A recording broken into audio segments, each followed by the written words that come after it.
Hello guys, আসসালামু আলাইকুম। সবাই কেমন আছেন? আল্লাহর রহমতে আমি অনেক ভালো আছি। আজকে চলে যাচ্ছি আমার একটা প্রিয় জায়গা।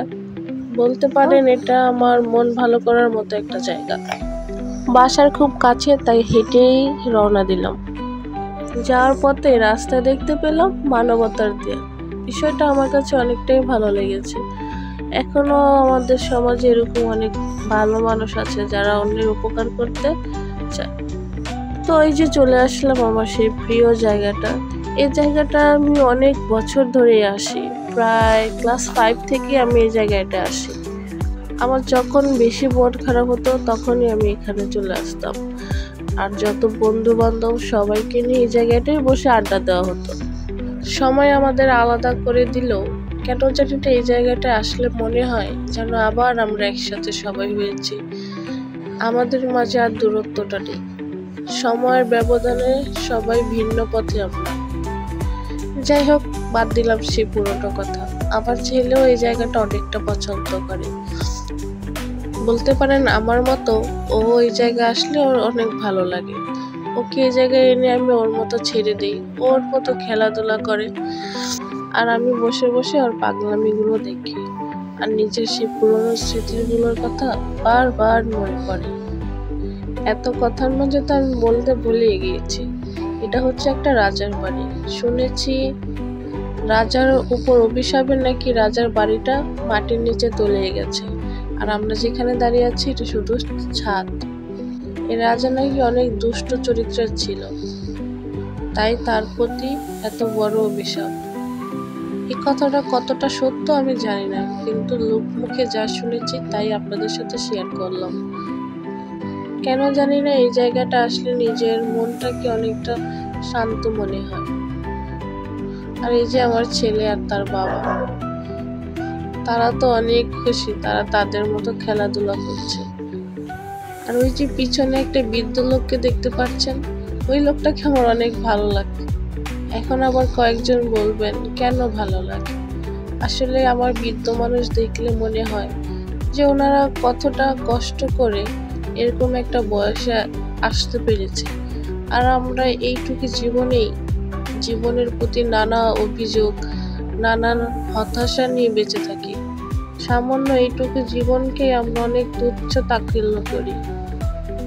আর এই বৃদ্ধ লোকগুলো কতটা সময় পার করে এই বৃদ্ধ বয়সটাতে এসেছে, ভাবলেও অবাক লাগে আমরা একদিন বৃদ্ধ হব।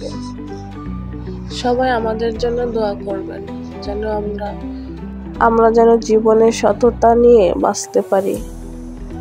আপনারা যারা সাভারের আশেপাশে আছেন তারাও চাইলে এই জায়গাটা আসতে পারেন। এটা হচ্ছে সাভার মজিদপুরের পাশে। এই জায়গাটায় বিকাল হলে অনেক মানুষ আসে।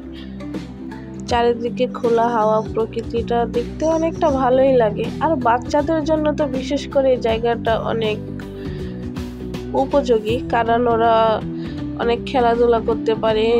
আরও এখানে অনেক বাচ্চারা আছে, তারাও আসে, তাদের সাথেও খেলতে পারে।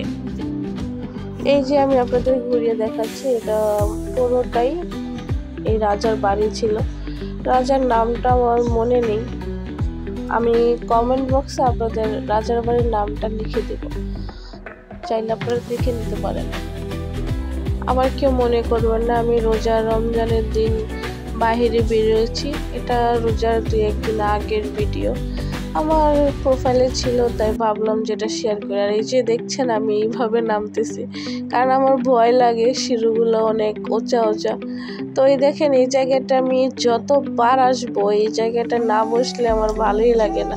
মানে এই জায়গাটা বসে আমি চারিদিকের পরিবেশ, এই জায়গাটা বসে একটা কথাই আমার বারবার মনে পড়ছে, কফি হাউজের সেই আড্ডাটা আজ আর নেই। যাই হোক, আমার সেই বন্ধুরা অনেক ভালো থাকুক, আমি এটাই চাই। অবশ্য এখন কারোর সাথে তেমন যোগাযোগ হয় না, কথাও হয় না, দেখা হলেও মনে হয় ইচ্ছা করে মুখ ঘুরিয়ে নেই। আমার ছেলে তো অনেক মজা করতেছে। একবার এদিকে ক্যামেরাম্যান বারবার আমার ভিডিও করছে, আমি তো জানি না, আমি আমার মতো চুপচাপ বসে আছি। আসলে জায়গাটা গেলে আমার একদম চুপচাপ বসে থাকতে ভালো লাগে। তো শুধু আমি না, এখানে আমার বয়সে যারা যায় সবাই চুপচাপ বসে প্রকৃতিটা উপভোগ করে, বাচ্চাদের খেলা দেখে। তো আজকে আপনাদের সাথে অনেক কথাই শেয়ার করলাম। তো এই যে দেখেন, উনি অনেকটা খুশি, মানে আমরা একটা কথা নিয়ে ডিসকাস করছিলাম, এর ভিতর ওনার অনেক হাসি পেয়ে গেছে। আমিও হাসি আটকে রাখতে পারলাম না। আর এদিকে আমার ছেলে তো একবার বলতেছে আমি চলে যাব, আবার বলতেছে আমি আর আসবো না। মানে ও ওর মতো স্বাধীন, ও যা ইচ্ছা তাই করতেছে ওইখানে। আসলে বাচ্চাদের বিকালবেলা একটু ঘোরানোটা দরকার, তাহলে ওদের মানসিক এবং শারীরিক বিকাশ দুইটাই হয়। তো এই দেখেন আমাদের দুইজনের পায়ের অবস্থা, মনে হইতেছে যে আমরা মাটি কাটে আসছি। তো ভাবলাম একটু হাঁটি, অনেকটা প্রায় সন্ধ্যা হয়ে গেছে, তাই বেশি দেরি না করে ভাবলাম যে না এখন বাসার উদ্দেশ্যে রওনা দিই। তাও ছেলেকে বললাম যে আসো বাবা আমরা চলে যাই, কিন্তু ও আমার কোলে আসবে না, ও একা নামবে। ও কোনোভাবেই আমার কোলে আসবে না, ও নিজে নিজে নামতে চায়, মানে আমাকে বিশ্বাসই করতেছে না যে আমি ওকে প্রোটেক্ট করতে পারবো। তারপরে কি ওকে বিশ্বাস করিয়ে আমার কোলে নিয়ে পরে বাসার উদ্দেশ্যে রওনা দিলাম। তো এই যে আজকের মতো এখানেই, সবাই ভালো থাকবেন, আমাদের জন্য দোয়া করবেন যাতে আমরা অনেক ভালো থাকি। আর আপনারাও চাইলে এই জায়গাটা আসতে পারেন। এটা বিশেষ কোনো জায়গা না, কিন্তু আমার জন্য অনেকটাই বিশেষ, কারণ আমার অনেক স্মৃতি এখানে লুকিয়ে আছে। শৈশব জীবন বলেন আর কৈশোর বলেন, সব জীবনেই আমার এখানে। তো সবাই ভালো থাকবেন, আজকের মতো এখানে টাটা, আল্লাহ হাফেজ, আসসালামু আলাইকুম।